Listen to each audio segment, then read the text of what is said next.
Hi, in this video we'll talk a little bit about one of the awesome features within GeoGebra, which is graphing with sliders, which is incredibly easy and powerful.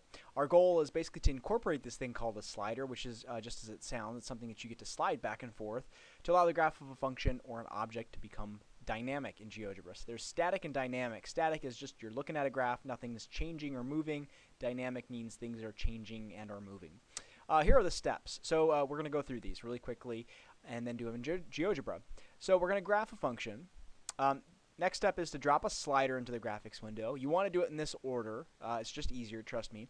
Update the desired parameter in the function that you've already created or graphed to reference the slider value. And then finally, have fun, play with the slider. So we're going to demonstrate how you would do this. So we come into GeoGebra, make sure that your view is the algebra window and the graphics window. If those aren't selected, you can go in here, close any other views so that you don't have a bunch of extra stuff sitting around, like, for example, we don't want the CAS, the CAS window. So we have this, and now we want to enter in our function. So let's just say that for simplicity's sake, we're going to enter in maybe, I don't know, we'll say 3x squared plus 10. And we press enter in our input window, and there's the equation that's been created, f of x equals 3x squared plus 10. If you don't want to call it f of x, you could rename it and call it g of x or whatever you'd like. There's our function, y-intercept of 0, 10.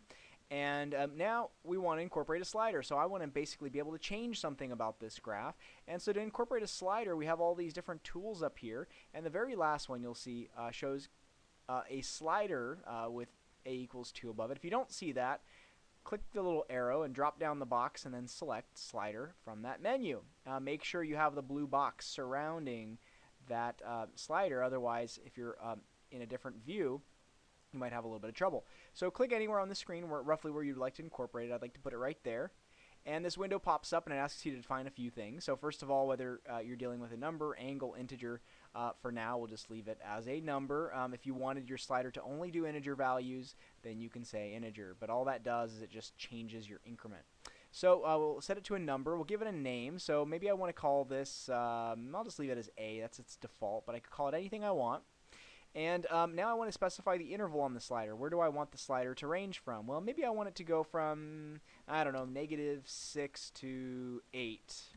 And then the increment will just show, will allow you to finely adjust the slider. So maybe you don't want to go that fine. Maybe you only want it to increment by half every time you drag the slider.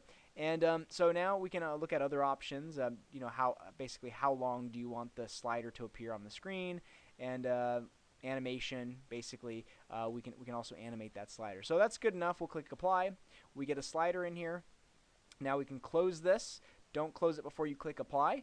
And now you notice that if you go back to your move view and you start to move this thing around, you can see that the value of A is changing, and it's also changing as a number over here. It's now dynamically linked to the value of A is linked to depending on where this is. And you notice that I can increment by half steps because I sent my increment to half steps. And if I wanted to change that, I could click on A and select object properties, and it'll again give me the slider tab, and I can change the increment to maybe I wanted it to be 0.1 in fact, because I want it to be a little bit finer. And now as I drag it, you can see I'm going by 1/10, or I can go as finely as 1/10.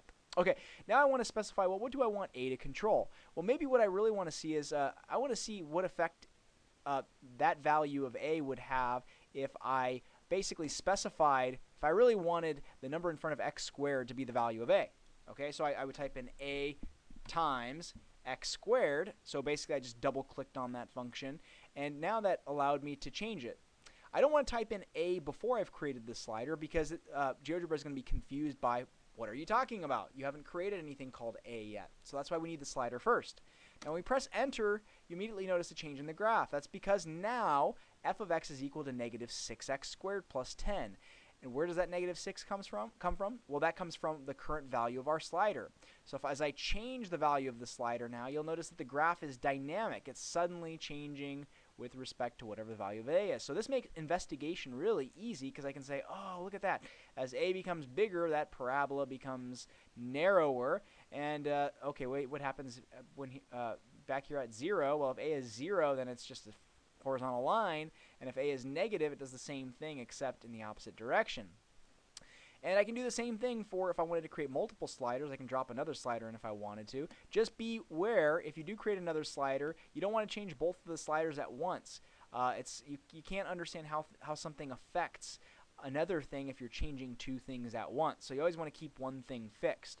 Or maybe just create one slider, remove one, and then now maybe I want to say, well, okay, now I want to see how changing that 10 will affect the parabola. And so maybe I'll just fix my coefficient of x squared back to 6 or whatever it was before. Click apply, click OK, and now I can see, oh, check that out. As I move a up back and forth, it translates the parabola up and down. So that's how you can use GeoGebra in a dynamic way. Any function that you can create can reference a slider, and you can have multiple sliders on the page at once. Hopefully this video has been helpful, and hopefully this will allow you to do some pretty cool things.